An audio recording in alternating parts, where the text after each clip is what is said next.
India has a deadly secret. It isn't hard to find. Walk down any street, as I did throughout India, and you notice something startling.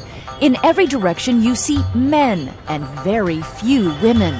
There is even a place known as the Village of No Women. It has one of the lowest sex ratios on Earth.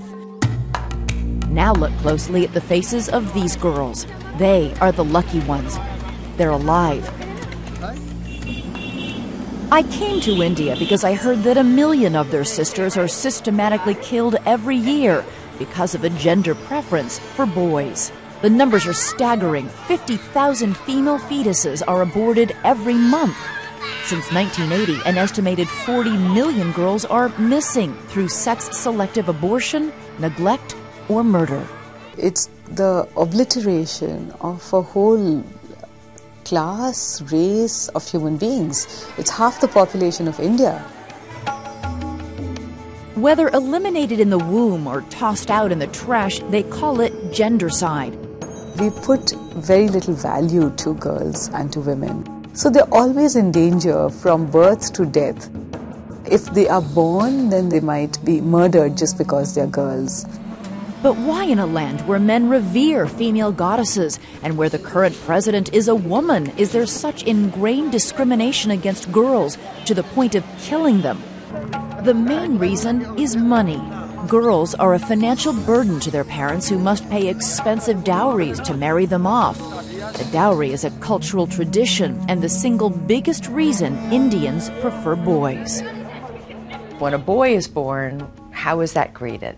Oh, it's with great joy because he's going to bring in the mullah.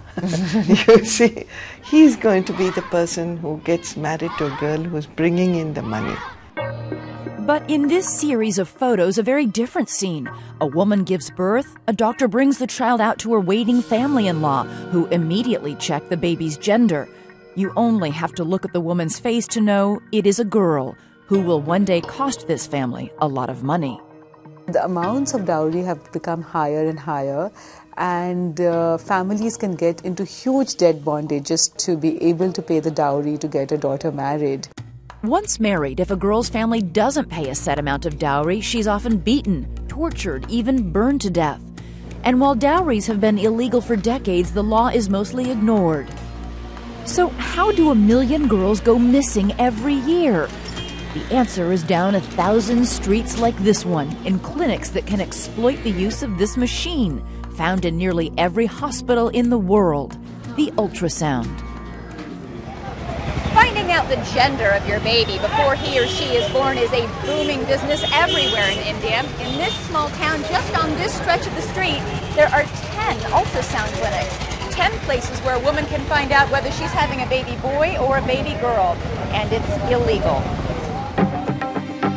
In India, it is a crime to use an ultrasound to determine the sex of your child. It is also illegal to perform an abortion based on gender. Every ultrasound clinic is required to post the law. It is rarely enforced. People walk in the open in broad daylight. Doctors are performing the sonograms in broad daylight. So it's not even like underground, it's overground, accepted, but not talked about. Many assume Indian gendercide is a crime of the poor and ignorant. It is not. With their higher dowries and easy access to ultrasound machines, it is the rich and educated who, at an alarming rate, use sex selection abortions to weed out potential daughters. Census figures show the problem is getting worse among the wealthiest families. In some areas of India, there are only 300 girls for every 1,000 boys. It is just that the more educated and sophisticated we become, the more educated and sophisticated our ways of getting the girl eliminated becomes.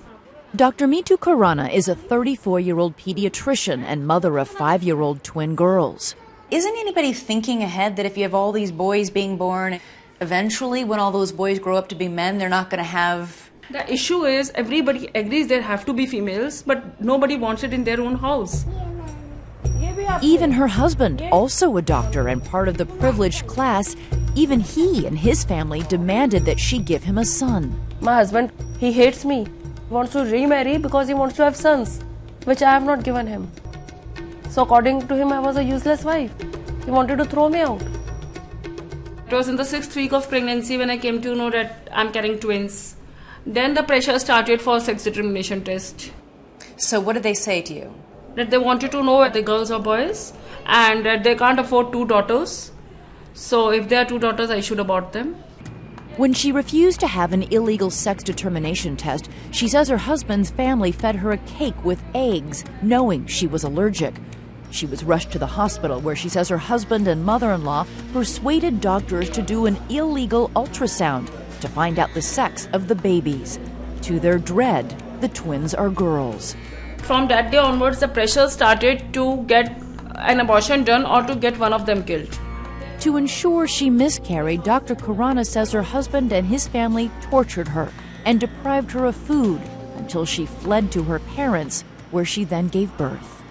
Did anybody ever try and hurt the babies in any way? When she was 4 months old, my mother-in-law threw her down the staircase. The net effect of this growing gender gap is alarming. When we went to this village in Haryana, you could see the men desperate to find women to marry.